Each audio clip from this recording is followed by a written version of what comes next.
everybody? This is your host, Huge Pop, the Huge Pop Wrestling Podcast. We are down one guy tonight, and I don't know if Nikki D will have any statements to make about this because Nikki D is feeling under the weather, and he came in. Rico is here, but Cody Cornett is not. He says to me he's not feeling good and stuff like that, and he's busy. He has to go out in the cold weather tomorrow and all this stuff. Hey, I love you, Cody. I wish you hope. I hope you feel better. Hope you have a good day. But Nikki, thank you for coming aboard tonight because you are feeling. It's all right, Cody. I got your back, man. You're good, bro. You're good. Cody's defense, though, last week was when I was dying. I'm gradually getting better. I've got like at least 1 foot out of the grave this week, so I'm good. Awesome. So it's Huge Pop Wrestling Podcast. This is the first week. So I was told that we needed a name. So Tuesday Night Throwdown is what I came up with. TNT. This is our name for the Tuesday night show. It may be on Monday night, Tuesday night, Wednesday night, but it's still gonna be called Tuesday Night Throwdown. So we recap Monday Night Raw and any PLE that came up. So this week we just got done watching Royal Rumble and Monday Night Raw last night. So we're gonna go through Royal Rumble today, and I'm gonna go through Monday Night Raw as quick as possible because I know I got to get to bed. I know Rico got to get to bed, and Nikki D getting 1 foot out of the grave is probably tired as well. So thank you guys for coming aboard. Thank you. What did you guys think of the Royal Rumble in itself, a whole? What did you think? As a whole, I enjoyed it. You know, there was a couple spots that like bugged me, but you know what? I was like, put that aside. As a whole, I kind of like the whole thing. You know, I really liked the KO and Cody match, man. I freaking love that match. And even the tag team match, that was great. And the men's and women's Rumble was good. And like I said, there was some hiccups here or there, but you know, things went not the way I thought they should have went, but I thought they did a good job. So I honestly would give it like give it a B plus. All right. Nikki D, man. I was absolutely entertained by it. As I shared with you guys before, I wasn't able to watch it live as it happened, so I had to go back and watch it. And I heard who the winners were and everything, and it was kind of, oh geez, okay, I wonder, you know, where they're going with that or how that happened. And knowing the results, but not knowing how they got to that makes you feel one way. But then when I was able to actually sit and put eyes on the product and I watched it, I was entertained. I'd be lying if I said that I wasn't entertained. I was absolutely entertained by it. And I was shocked because I went into it watching it thinking, what are they doing? You know, like I got the winners, of course, first of each of the Rumble matches. And I'm just in my mind, I'm thinking, where are they going? You know, how's this going to work? And then of like the tag team match and all the stuff that happened there. And I'm like, how does this work? Like, what's going on? But it's one thing to know that, you know, the end result. But then when you watch the storytelling of how they get to that point, I was like, okay, you know, so I enjoyed it. And that's the thing. It's sports entertainment. And if you're entertained by it, that's a win. And I was absolutely entertained. I was so entertained. I love the men's Rumble. I didn't think I would enjoy it as much as I did the men's Rumble match. I absolutely did. A lot of different things happening there. A lot of different stories within the story. You know what I mean? And it just was, to watch it all happen was cool. Yeah, I was going to say that this is like, sorry, Huge Pop. This is like Royal Rumble is my number 2 favorite pay-per-view, man. Mm-hmm. Besides WrestleMania, you got WrestleMania and then Royal Rumble. Like those are right there. So I just love Royal Rumble. I thought it was a good show. Very, like Nikki D said, very entertaining. Very entertaining. I had a chance to watch it with 15 young kids that probably some of them never watched Rumble before. So we drew numbers, and they got behind their guy and their girl. It was unbelievable to watch these kids. It was like you were at the stadium with the crowd going bananas. That's awesome. It was fun just watching the kids. So we had a Royal Rumble party. It was fun to watch the kids get excited about that. And like Nikki D and Rico said, you know, shocked. I was big time shocked. I don't think anybody on the Huge Pop Wrestling podcast seen the winner of the men's coming. Nope. Did not see that coming at all. That was a good twist. You know, Yeah. of course, the women's, some of us picked, Charlotte to win that. We've seen that coming. That was pretty much given to us by her vignettes that she's been doing. Yeah. But by far, I'm going to get hell from this, but by far, I feel the KO Cody Rhodes show performance was by far the best match of the night. And the tag team match, I would say, has to be up there as second for me. Mm-hmm. Because, like you guys pointed out, there were some glitches in the system with the Royal Rumble, both men's and women's, that we can get into once we start talking about it. But I'd give it a B, yeah, for some, but based on because of the things that we'll talk about, of both matches, Royal Rumble matches. So let's talk about the Machine Guns and DIY match. Did anybody see the Street Profits coming in? Did anybody expect that? No, I seriously thought I did not in a million years see Street Profits come out of nowhere. That was the last thing on my mind. It was them getting involved. Yeah. I mean, you're supposed to expect the unexpected, right? We've heard that since I don't know. I mean, since Vince, was running, he would say expect the unexpected, and sometimes you would get that, but oftentimes you knew what was coming. You know what I mean? You kind of knew what was coming. You're like, okay, yeah, that's predictable, and that's it. Dude, that was a swerve. That I was like, what? And you're confused by it, but then it's hard to be upset about it because you're like, that's kind of cool. I didn't expect that, but I loved it. Kind of works. Yeah. When they came out and started beating down, I was like, I like this. I'm not complaining whatsoever. Right. And I felt like I wanted to. You know what I mean? I wanted to complain, but I'm like, this is kind of cool because it's something. And again, Street Profits are they're fantastic. Yeah. And I felt like for a while they were being pulled apart. Right. And, to see it individually as singles competitors, they are good. They're very good. But together, they are amazing. And so for a while, they were just kind of, I don't know, I don't want to say they're forgotten about, but they were doing all of the ads for the merchandise and things like that. And you would see them, you know what I mean? But they weren't really being pushed. So when they came out and they started, they just were basically flipping character. You know what I mean?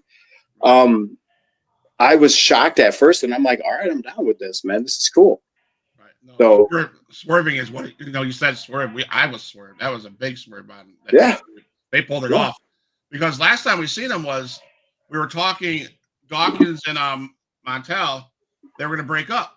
That's what the angle looked like they were going to do because we all talked, hey, they should just break them up. There should be a heel turn. Yeah. But like you said, Nikki D, they're better together. You know what that really reminded me of? Sorry. Go ahead.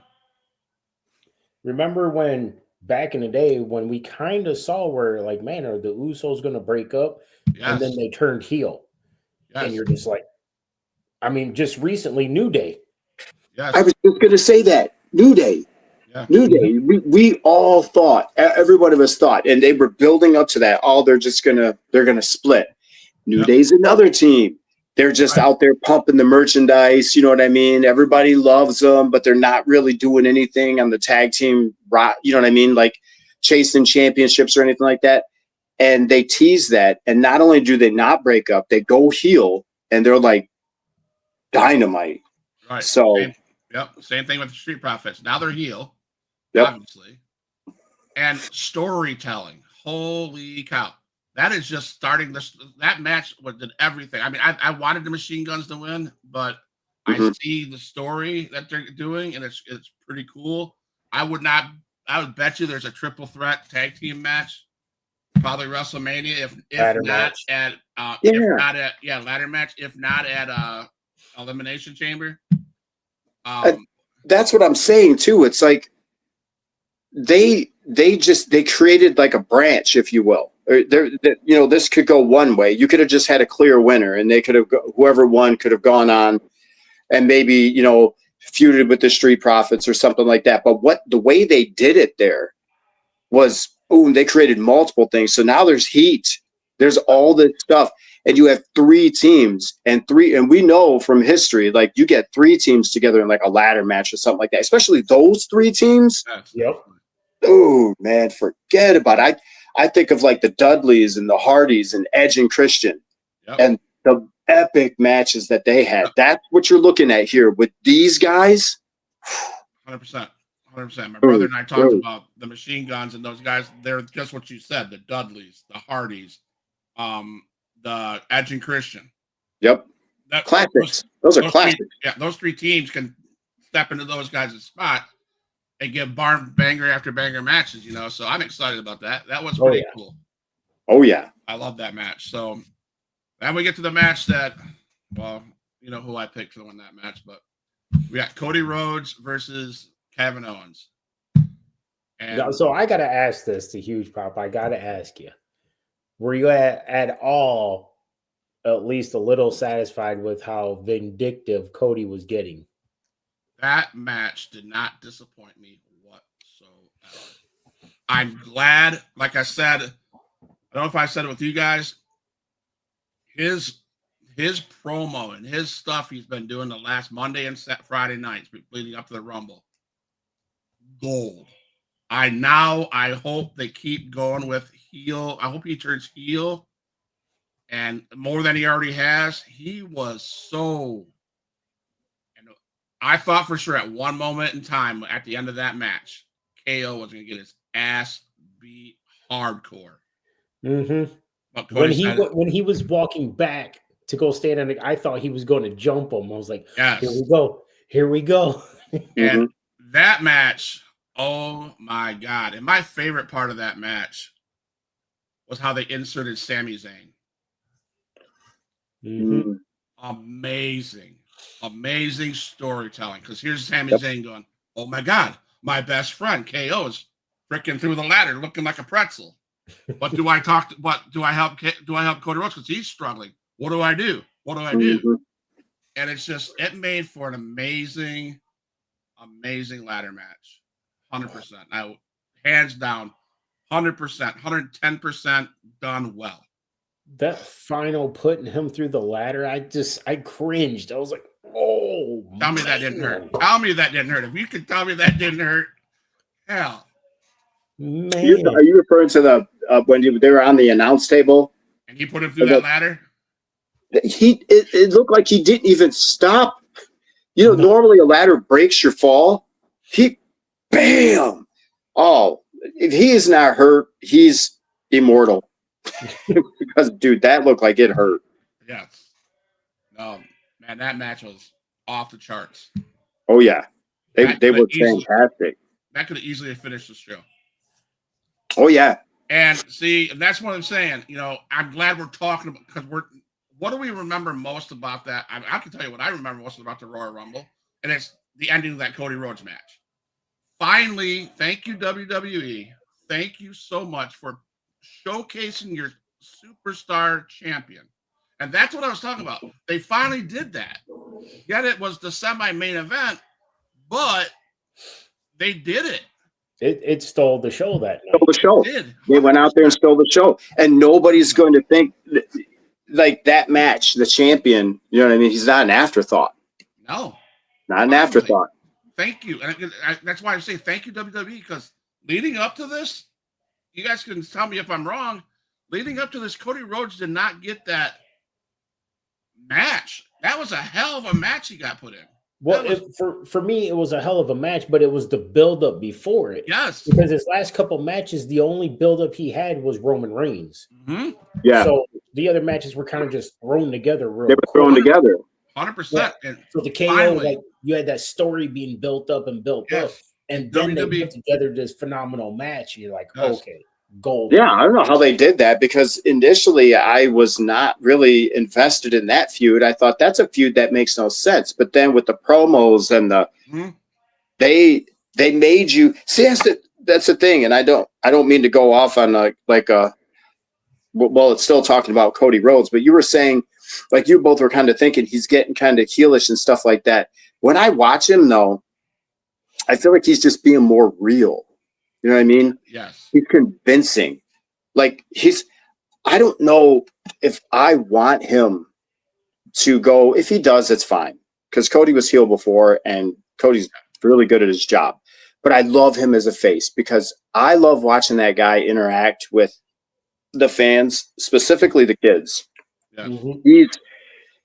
He's one of the top baby faces in the company. There's nobody that can tell me otherwise.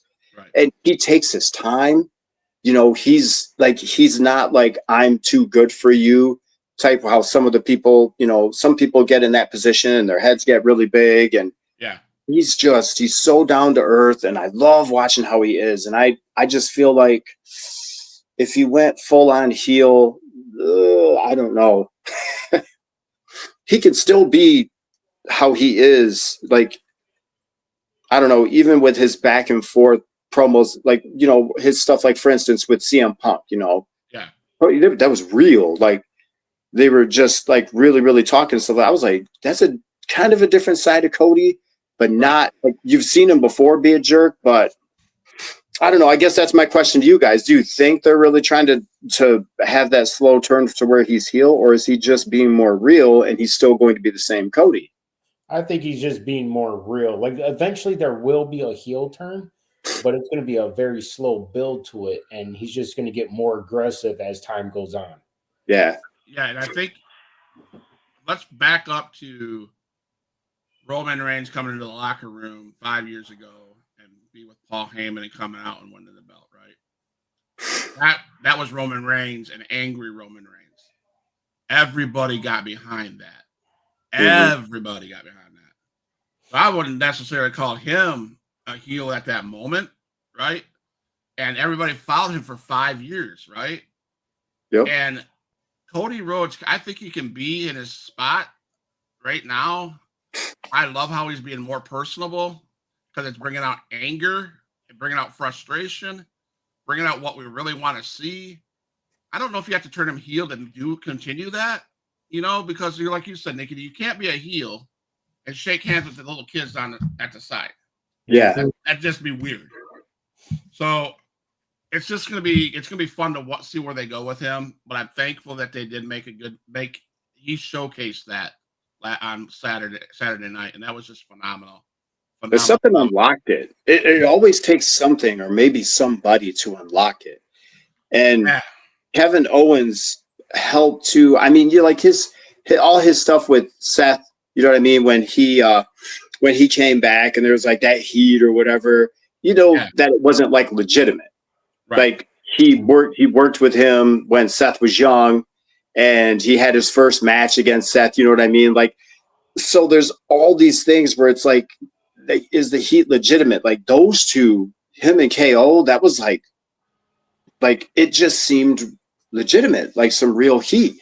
And sometimes it just takes a special something, a situation, or I don't know if you guys remember this, but like you were talking about with Roman Reigns, I remember there was Mark Henry. There was he's talked about it too. There was like a SmackDown or something like that, like a TV taping, where they intentionally didn't send his opponent out. So he stood there in the ring on TV, and no one came down, and he was embarrassed. He was embarrassed, and he was furious. He was livid. And like Vince and all them took off and left, and then he was hot. And he was talking to him. He demanded an explanation, or he was like, when they talked to him, he was just like, Mark Henry's Mark Henry, dude. That's a scary guy. And I'm paraphrasing here, but he said Vince pulled up the tape and showed it to him. And he said, you see that guy? You see that face? That's the Mark Henry I need. And that is when he started that Hall of Pain. And that's when he became that Mark Henry, not the sexual chocolate, you know, the big lovey guy and all that stuff. That's what changed him into that, was that real life situation that happened to him. That was their way of, I think you can actually get the story, because I've heard him talk about it a couple of times, but I think one time he talked about it was on the Broken Skull podcast with Stone Cold Steve Austin. And Stone Cold brought it up and was talking to him about it, and Mark Henry shared it with you. If you guys get a chance, it's great. It's just great, because it changed him. It was like the evolution of Mark Henry. He became a different version of him, but sometimes it just takes that something to, you can see it. You can see it. You see when it happened with Roman Reigns.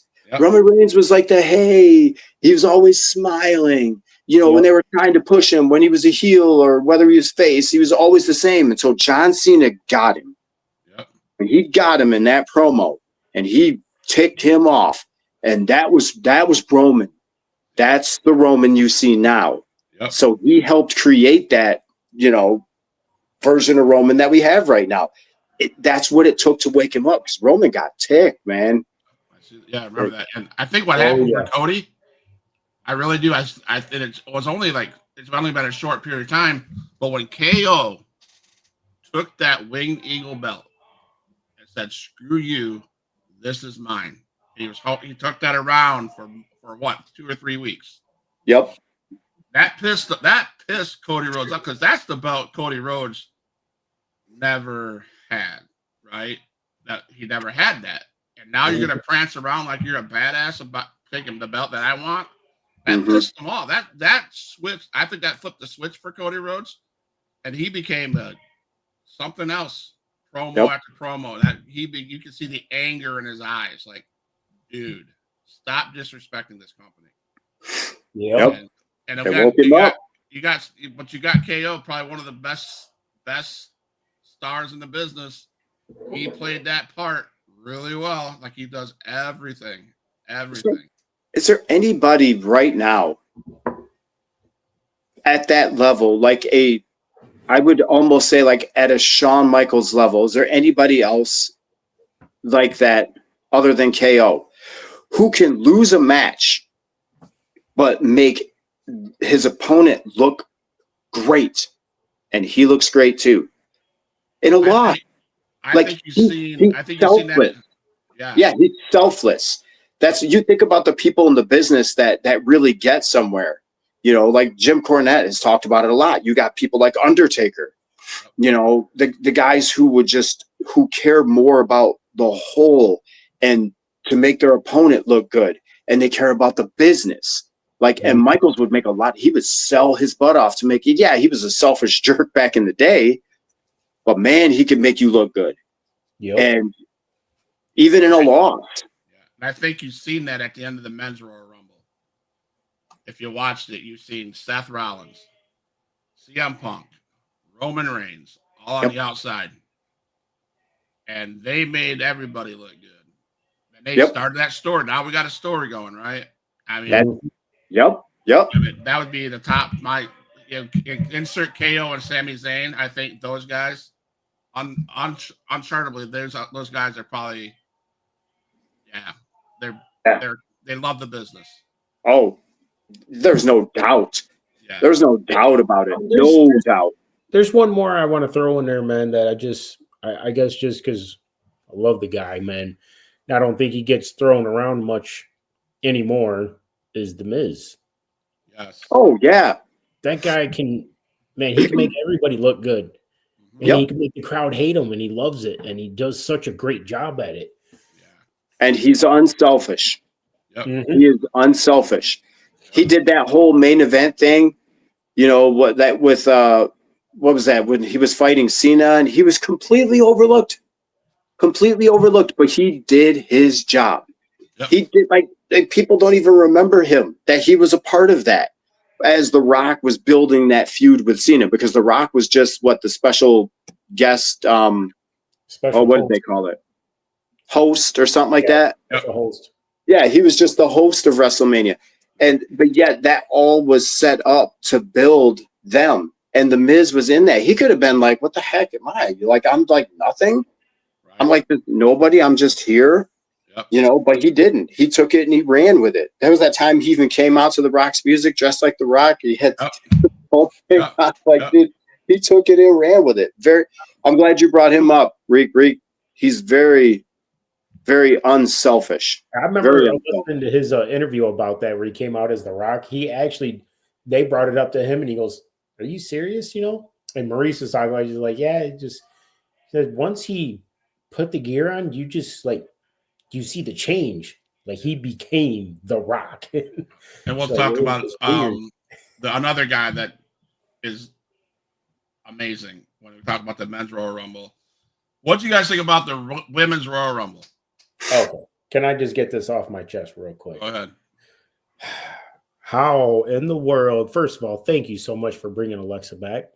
Yes. But how in the world are you just going to have her get eliminated like after a couple minutes, man? Seriously. Yeah. The girl who got the biggest pop the whole night, I don't care what anybody says, that place erupted when her music hit. And after a couple minutes, Liv Morgan just tosses her out. You're right. I agree with you. I wondered what the heck is that about, right? Why is she not going further in the Rumble? Obviously, we knew that she wasn't going to win the Rumble. Maybe that's why they saved her for that. But at least Final Four. Yes. My brother pointed this out. I was watching again. We had a bunch of kids in the room and we're watching this show. Of everybody there, you got to give her props, Alexa Bliss props. All the way from her performance in the ring and her entrance. She brought the baby doll back down. Mm-hmm. All her whole coat, things on her coat, on the back of her coat, the letters that were in highlighter or like sparkles, spelt the Fiend. Mm-hmm. When they spelt friend, it spelt Fiend and gold and whatever. She had everything Bray Wyatt-esque. Mm-hmm. And to me, that was very good on WWE's part to have let that happen. That was amazing. So props to WWE for that. My complaint about the Royal Rumbles, both sets, they did the same thing. The first 5, you get a heel in there with 4 faces, and they get all bounced out of over opposite ropes. They're on the side of the thing. They stand up. They come in the ring together, and they beat down the heel with their signature moves. If you go back and watch it, you'll see the first 5 on the men's and first 5 on the women's do the same damn thing. I was like, scripted much? That, to me, made that look so stupid scripted that I didn't want to see. I enjoyed them after that, but it was like crazy. But back to the women's. Then were you surprised that Charlotte Flair won? No, I mean, I think we all kind of saw that coming, honestly. And here, my thing is, somebody was showing me an old promo of Charlotte and Alexa, and much respect to Charlotte, man, queen, hands down, one of the best, if not the best female wrestler, man. But I love what Alexa said. Charlotte, who knows anything about you without that title? If you don't have a title, who's talking about you? You have to have a title to be relevant. And that's like when she won, I was just like, it's like they're pushing her to get a title. Once again, no disrespect to Charlotte, man. She does deserve it, but in the same sense, it's like, I don't think she needs a title, man. She's great without it. Let her shine without it. Who's she going to go after, Rico? Tiffy Time or Rhea? For me, I personally think it's going to be Rhea. The reason why I think it's going to be Rhea is because Rhea is the one who took it from her. And she never got a chance to get it back. Because Tiffy, I think they're going to do like a, Nia and Tiffy going at it. What about you, Nikki D? It's hard to say. And I don't mean to jump ahead to Raw, but it's the crowd. The crowd, how they react to things, and it dictates a lot. I mean, they listen. Whether Triple H listens, let's just put it that way. He listens to the fans. And I don't know. The Rhea would make sense, but I almost feel like she's probably going to go after Tiffany because I don't know. Like her and Ripley have history, all going all the way back to NXT. We all know the history, years, but her and Tiffany, there's nothing has happened, and so I don't know. I don't know. Her and Rhea would make more sense, but I have a feeling it's going to be Tiffany, and I don't know. I don't know if as fans, gosh, I wish there was a poll we could take. I don't know who would be interested in seeing that over seeing her and Rhea, because Charlotte is different, yes, and she's kind of evolved, but Rhea has really evolved. Like, she's not the same Rhea Ripley she fought in NXT. She's not the same Rhea Ripley who was on her hot streak and then Charlotte beat her. She's not even the same Rhea Ripley that dethroned her. This is a whole new animal. And I would love to see that. Personally, me, that's what I would vote for. But what about Julia? She is going to NXT. Yeah, that's a bad woman. Holy crap. Oh, that's right. You know what? Because I just said that, the fight in NXT, because you can choose whatever champ you want, even the NXT champ. I didn't even think about that. Yeah, she said it. She's going to NXT, so. Oh, well. That would be a match. That would be cool. That would be cool because it would be. I don't know, though. Yeah, again, you're talking about the winner. The winner of the Rumble match gets that match happens. I don't know. There's a lot of different variables to look at. That's a WrestleMania match. You know what I mean? So I think NXT title change would be something better on Raw or SmackDown.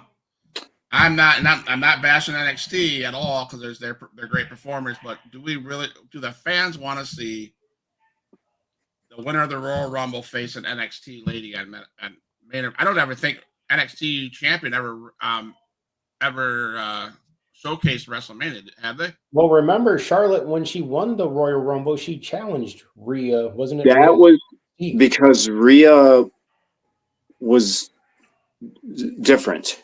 You know what I mean? It was like I don't know. It's just she was ready. She was already like main roster ready. Kind of like Adam Cole and Pete Dunne when they were NXT guys and they fought at whatever pay-per-view that was and they tore the house down. Yeah, like it's just Bianca Belair. She's another one that popped up at like a Survivor Series or I don't know, something like that. Like there's some people who are just and to Huge Pop's point, that's what I was saying. I don't know that. I know she won the Rumble before and she challenged for that championship when Rhea had it, younger Rhea, but I don't know. Again, you're talking about a WrestleMania main event. I don't know. I just don't see it. I don't see it. So let's move on to the men's Royal Rumble. What was your hot take, Rico, and how do you feel about the winner? I was surprised Jey won, honestly. We all talked about it in the show. Everybody thought it might be Cena or at least CM Punk.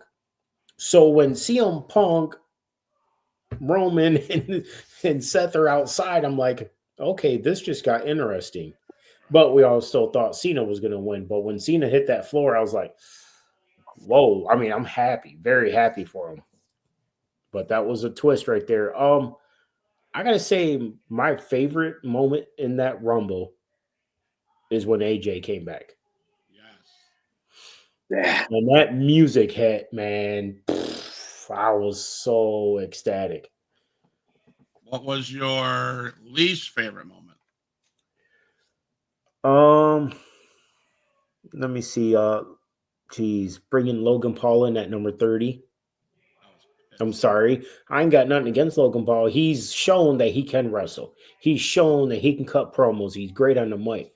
But bringing him in at number 30, I didn't agree with that very much. I was screaming at the TV. I was like, are you kidding? How the hell are you bringing Logan Paul in at 30 and give him a shot? That was intentionally to get, sorry to cut you off, Rico. That was intentionally to get heat. Unlike the ladies' Rumble match where it was like, yay, surprise comeback for Nikki Bella, and the fans were like, what? That was dumb too. I didn't like that either. I was like, Nikki Bella, no. Well, I think it's because everybody had it up to, everybody was like AJ. Oh, you talking about AJ Lee? Yes. Yeah. Everybody was hoping for AJ. So when Nikki came out, it was just like, whoa, what the? I mean, nobody cared, dude. Nobody cared. Gosh. I'm like, come on, man. AJ would have been a better fit, I think. If that music, she would have got a better pop than Alexa. 100%. I'm sorry to say. The roof would have blown off that place because they're just waiting for it. I don't know that it'll ever happen, but they're waiting for it. Yeah, that would have been huge. But yeah, Nikki Bella. But again, that was an unintentional heat. Like they just were like, we don't care to see you. But it was intentional when they brought your boy Logan Paul out. That was intentional. That was, come on out, man, because you're gonna piss everybody off, and that's what you want to do anyway. That's what you do. And dude, he loved it.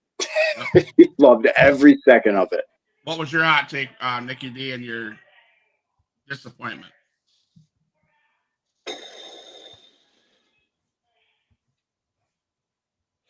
It's hard to find. Well, the part of me that was disappointed was I don't know why, but when Roman was eliminating Seth and then CM Punk threw them both out, I was like, how dare you? Because I don't know. I just acknowledge the tribal chief, man. It's like, dude, he's just that guy. And Seth Rollins is awesome, and I love CM Punk. But when he did that, it was like I felt like, I don't know, I felt like a part of my dream died or something, man. I was like, oh no. And then before I could really process it, then he gets dumped by the slime ball. That freaking Logan Paul comes out of nowhere, and I was like, are you kidding me? It just instant heat. So in that, I thought that was, but again, that's heat that they want. Mm-hmm. But as far as the finish goes, I was, again, if it was just like a clean whatever, just, oh yeah, they're both in there and someone gets thrown over and that's how they're eliminated, I would have felt differently about it. But again, like I said, there's a way that they did it and they told the story, and those two were magnificent. For starters, when I realized it was down to those two and the crowd was like half and half, and then they're hitting each other, and it's like the crowd, you could hear the pin drop. They're waiting for the punch to land, and they go, yeet. And then Cena hits and they go, whoa. And they're like doing all this stuff. They were so into every single move those guys did. And those two just like, they fed into each other. They complemented each other. And that end sequence was so cool. That was so cool on the outside of the ropes. And then like Cena looks and realizes where he's at, on the apron. And then Jay's out there. And that whole thing was like, I don't know. It was like when it happened, I was surprised, but I was like, yeah, you know what? You deserve that, bud. You deserve that because that was good. I felt devastated though, because that's the last time he'll ever be in a Royal Rumble. That's it for him. Yep. And so that was where I felt like another part of me, and that not to sound like a mark or like a 12-year-old fan here, but there's another part that died, man, because I was like, he'll never get a chance to win another Royal Rumble. That was it. Sure. And so when he went out, I was like, oh, no. But at the same time, it was hard to be upset because the way they did that, the way they told that story. And then when he got in there afterwards and he's just literally passing the torch Yep. to Jey, it's very unselfish. That was my Very unselfish. That was my favorite part of the night. That was and people do, like when he's pointing, he's like, look, like this is for you. Yeah. They're standing for you, after he gave him a hug and everything. It was like I loved every part of that.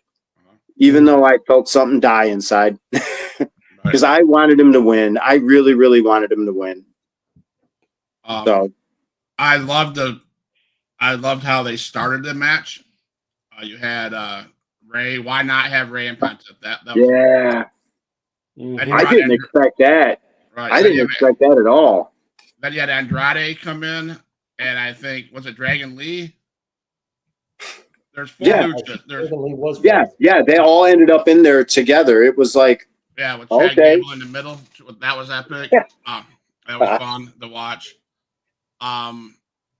My least favorite moment, and again, this is probably nitpicky, and I've always said I don't understand why WWE does this at WrestleManias a lot with Mike Tyson, Pete Rose, all these dumb gimmick, stupid, idiotic, freaking. I know where you're going. Dumbness. Although I love Braun Breaker's spear, that freaking looked like it hurt like a bitch. But I Speed 9 or I Speed or whatever his name is. I don't even know who that guy is. He's a YouTuber, right? Jey Lee knows it. Jey Lee's the one who told me who he is. So I know everything I know about him from my daughters. I Speed or something like that. Whatever. I Show Speed has no business coming down in freaking slides and doing a backflip and getting crushed. And then people are making this thing of the big mark on his back of his leg. Is that real or is that fake? The point of it is you don't belong in there. There's a difference between Logan Paul that's trained to get in there than Speed. No, I didn't like that. That was my least favorite part, except for when he got his brakes blown off by Braun Breaker. That was epic. Yeah, that was a major spear. And when Tripp said we need a replacement, I was like, yes, who's it going to be? Right. What do you call it? I was like, who? That whole segment was dumb. Whatever that blonde-haired, who got taken out? Tajiri. Because his music was playing, and that's a former winner. Yes. That's a guy who's won before. Yes, and I'm like, oh my god. So I knew you were going here. There's no reason for that. There's no reason for that at all in a main event like that. I know, but you have those. You've always had those. Think of like Drew Carey when he came down and he eliminated himself. When he tried to offer, like he saw Kane and he was like, "No, dude, I'm gone." Last year. That was good. Yeah. I guess. I was shocked by the winner. I'm not mad at the winner. I'm okay with that. Yeah. It makes sense I guess. But I just liked all the story building that they told. I love Drew McIntyre's expression after he got knocked out of it. It's like he was pissed. Yeah. Pissed. And did you hear the story on that though? Why he was actually mad? He wasn't mad because he got eliminated. What was he mad at? He was mad at LA Knight. I don't know how true it is, but that's a big thing that's been going around. When Damian was trying to throw him out and stuff, like it kind of messed everything up. Yes, I remember that. Yes, he was actually really pissed about that. Yeah, that's what they're saying. That's like legit heat. I've been hearing about that all day. So, yep. And I was I at know. we're at the party, and when Otis comes down, I said, "Watch, guys. He's gonna go in the back of the corner. He's gonna do his worm, get up, do something, and get knocked out." And exactly happened. They looked at me like, "How, Mr. Scott? How do you know that?" I said, "It's just I know." But you know, yeah. But it was good, and it ended really good with Cena passing the torch. You know, that was phenomenal. So yeah, I hate to interject, but we're talking about the things that people do, and I know it's in creative's hands. I understand that, but sometimes people they're letting him tell his story. Yes. The way that he wants to do it on the farewell tour, right? Yep. Mm-hmm. The guy could have said, "Yeah, I want to go over." Yep. And I don't think Triple H would have said no. I don't think anybody on that roster would have said no, because he carried that company. Yeah. Like they would have been like, absolutely, you do that. But the fact that when it got down to those two, and after the shock of everything that happened, and then the amazement when Paul got eliminated, and then you realized it's down to just Jey and Cena, and you hear the crowd chanting, "This is awesome. This is awesome." It's like you were kind of sitting there like, you know what? I don't hate either one of these guys. Right. And I think that's what the realization that was sinking in right there. It's like, they got it. They got it. And that's the whole thing about the Rumble, is just getting it right, but telling stories at the same time, having little things happen. And they got that right. And it could have been him that went over, like Charlotte Flair. But it wasn't. Instead, he said, "Here, Jey, that this is your time, and I'm going to put you over," even though that's the last time he'll ever be in that Rumble. Right. So it's, again, very unselfish for a guy that some people said buried young talent, blah blah blah, did all these things. Dude's freaking he's been unselfish for years. Yes. Years. So, what do you guys think about going forward? Okay, Jey Uso wins, right? In the ring, he went blows with Roman. He went blows with Jimmy. He went blows with Fatu. All the Bloodline people, right? Mm-hmm. Braun Breaker. Braun Breaker. After he wins it, there's footage out there that shows him getting hugged by Roman Reigns, getting hugged by Fatu, getting hugged by Jimmy. Because that footage is out there, does that take away from a possible storyline with him against any of those guys? Because of the backstage footage that you see, how believable is it going to be for him to go after a Roman Reigns or a Fatu? No, it's for me. Yeah. I look at it as like breaking kayfabe, but at the same time, it's like it's not a bad thing. I look at it as like Deadpool, like breaking that fourth wall there, and like showing another side of it. Because it's like you said earlier, it's sports entertainment. Right. Yeah. So it's when I saw that, I was just like, it just shows like, hey man, this is family and they're tight together. And then family can fight, right? And that's why I looked at family together, but in a minute they can fight if they have to. Mm-hmm. So let's forward to Monday Night Raw. Real quick, last thing about the Rumble. I love how Logan got eliminated. Just love it. Oh yeah, super kicked, and then Cena clotheslined him out. Bam! Knocked him right over the top. Yep.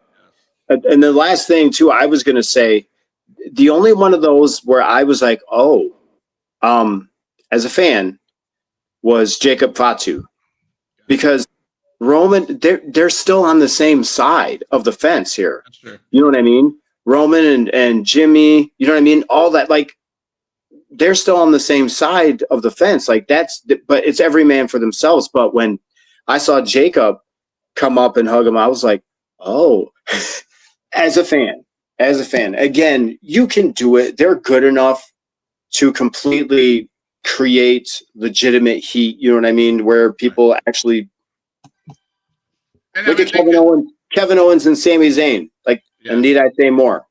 Yeah, and they can do it. They're good enough. I think they're going to go for the bloodline anyways.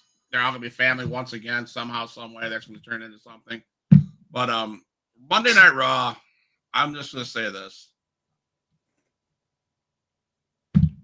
Netflix, in my opinion, is giving us more backstage promos than wrestling. Yeah. You see a lot more talking. You see a lot more talking than you do wrestling. And interviews after matches are over, and I'm like, why? Right. Yeah. And I'm just going to take one shot at Jey Uso, the champion. I did not realize he sucks on the mic. At least on Monday Night Raw, he sucked.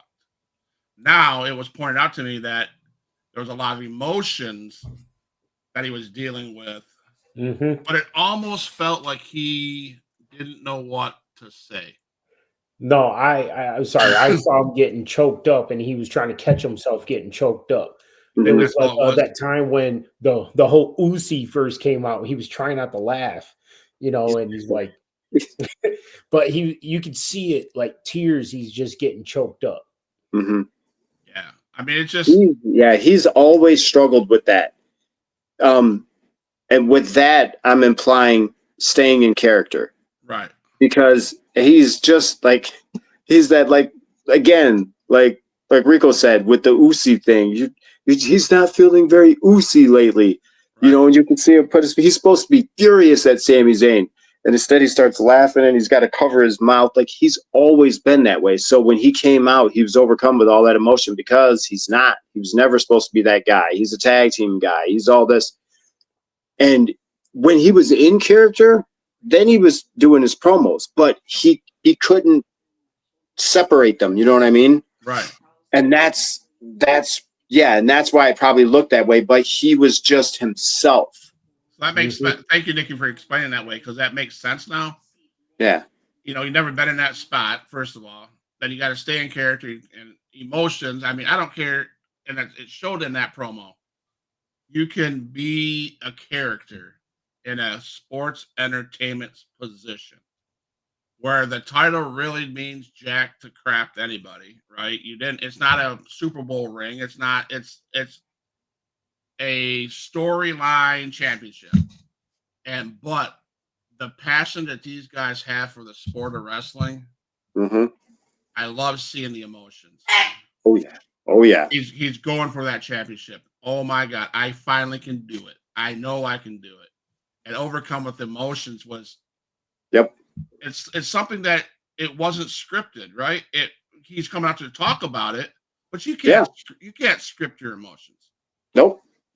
I think they let him come out there. I think they let him come out there and talk. And there's another thing. There's another element that they know about. A lot of the wrestlers, the workers, they always talk about it. You don't know how people are going to treat you. You have no idea. And you could leave, you could get a pop or something like that at like the Royal Rumble. But then when you come out on that Raw, maybe people aren't very happy that you're the winner. Right. You know what I mean? So you never know. And again, this is a guy who was always a tag team guy. He was told you're not a singles competitor, this and that, and all those negative things. He comes out. He doesn't know how people are going to treat him. He's just hoping that they're going to treat, and they blew the roof off. They loved him. They just kept cheering and chanting and, doing that whole, just on and on and on and on. And I think it got to him. Yeah, maybe. It got to him, honestly, because he just was, and I know we're not there yet, but, the other Royal Rumble winner comes out later on in the show and gets a completely different type of reception. Right. And again, that's the thing is you don't know how because the fans respond how they want to. They pay their ticket. They'll cheer if they want. They'll boo. You don't tell them what to do. Right. Like this isn't, Jerry Springer or whatever, where they freaking tell you, hey, clap for these people, boo these people. It's not some stupid thing. This is real. And the fans are telling you, they're going to tell you if they appreciate you or not. They appreciate the heck out of him. And I just think it got to him. Okay. But he's always been that way. There's that whole secret about how he hates pancake houses. The Waffle House. Waffle House, that's what it is. The Waffle Houses. Him and Jimmy can't stand Waffle Houses. So Sammy in that one backstage interview, he was like, we're going to go to the Waffle House, man. when Sammy was telling that to the Brett, and there Jey broke there too. He was like, and Jimmy, it's hard to tell because Jimmy's always laughing. Yeah. But he broke Jey there too. It's like it's just with a little inside joke that Sammy knew. Oh, hey, Waffle Houses, I'm going to throw that into my promo. Right. So, yeah. Gold. So, Rico, I know we only got about 5 minutes. So, Rico, tell me your high points and low points of Raw, in your opinion. My high point there was actually, I would say, I was kind of torn about it, but at the same time, I was happy for him was when CM Punk beat Sami Zayn. And it was a legit clean win. Nobody interfered. I mean, Seth tried getting him at the beginning, which I love because they're showing so much heat with those two right now. Mm-hmm. And that's legitimate heat. But I really love that match. It was a great match. And, at the ending, I just real quick, I turned my head for a quick second. And when I turned, I could have sworn it looked like Sammy had knocked Punk out of the ring. I didn't notice KO at first. I was like, did he just turn? But then I rewound it and I was like, oh, okay, KO. Mm-hmm. But my I would say my low point of Raw was I honestly didn't really. There was nothing that really stuck out the irritation except for once again, not hating on her, but Charlotte coming out and Nikki, you pointed out where she did not get that reception like Jey did. Right. 100%. And I was just like, oh, I'm kind of telling you right there. Everybody's letting you know they're a little upset about that. Like when Roman won, they showed you they were upset about it. Mm-hmm. It wasn't over The yet. whole promo with Charlotte Flair was it looked off. It looked weird in a sense. Yeah. And Rhea Ripley stole that show. That was all her. I again, not dogging on the Royal Rumble winner, but Charlotte Flair did not get the. I think they were all shocked that the fans did not welcome her like they thought they would. Mm-hmm. But I think again, is it because the build-up we knew? I think as a fan, I knew Charlotte Flair was going to win the Rumble. So, oh well, she's back. So what? Okay. And I've never been a Charlotte Flair fan anyway. But that was a bad promo section. My favorite, not that I'm going to let Nikki D close it. My favorite part was the KO, Sami Zayn, CM Punk interaction. That was amazing match between Sami Zayn and CM Punk. Off the chart. Probably the best match of the night. Least part of the thing was New Day and Rey Mysterio and Dragon Lee. Again, that jackwagon of Logan Paul had to put his nose in it. I cannot stand him.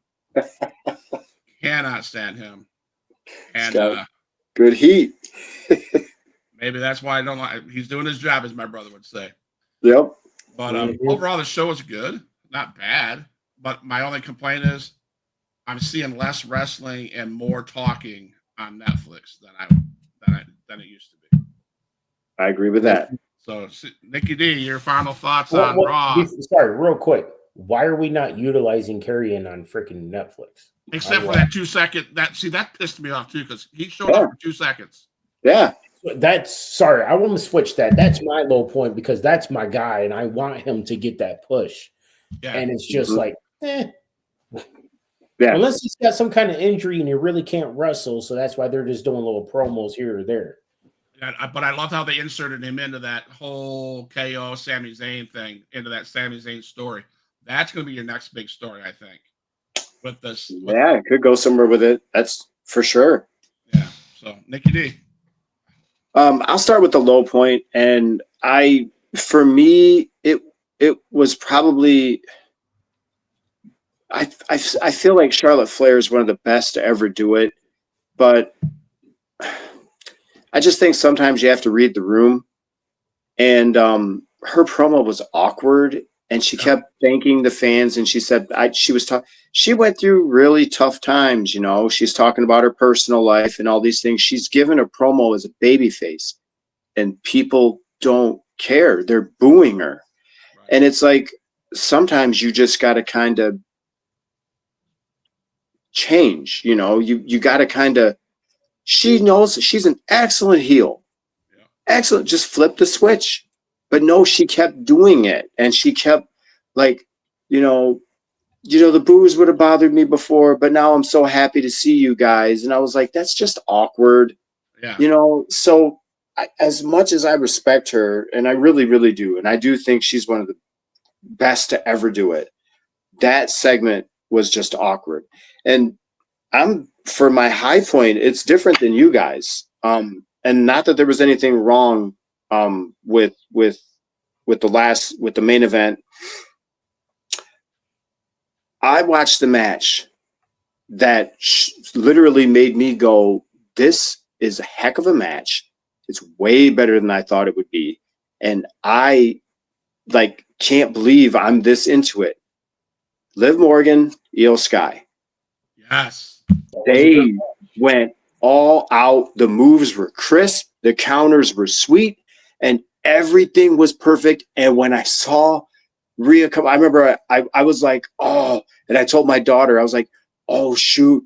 And when she popped her, I was like, she's going to win. Liv's going to win by disqualification. And it was like, I was a fan, like just watching that whole thing. That match was dope. Those two worked their tails off. I love that. To me, that was my favorite part, was that match. And it is nothing against the rest of the show. That was my favorite part. I loved that match. They absolutely, dude, they went all out for Raw, for a match on Raw. So, yeah. So Huge Pop Wrestling fans, that's been an hour of wrestling talk. We went over Royal Rumble, high points and low points of Raw.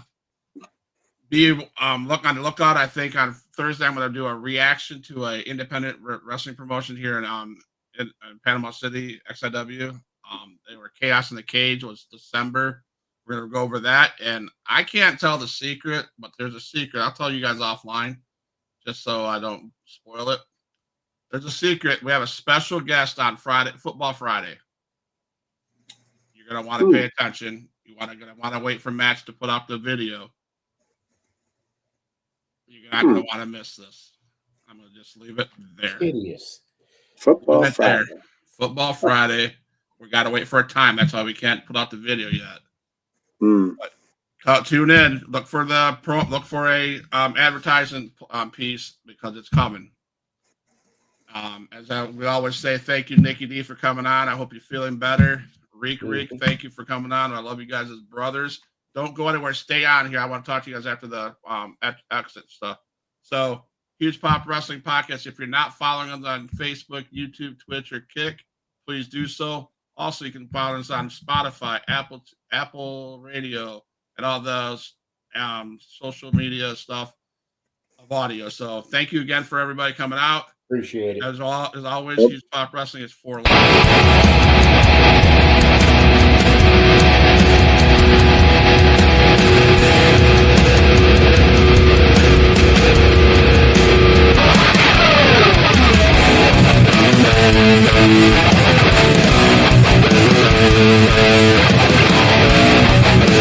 Thank you.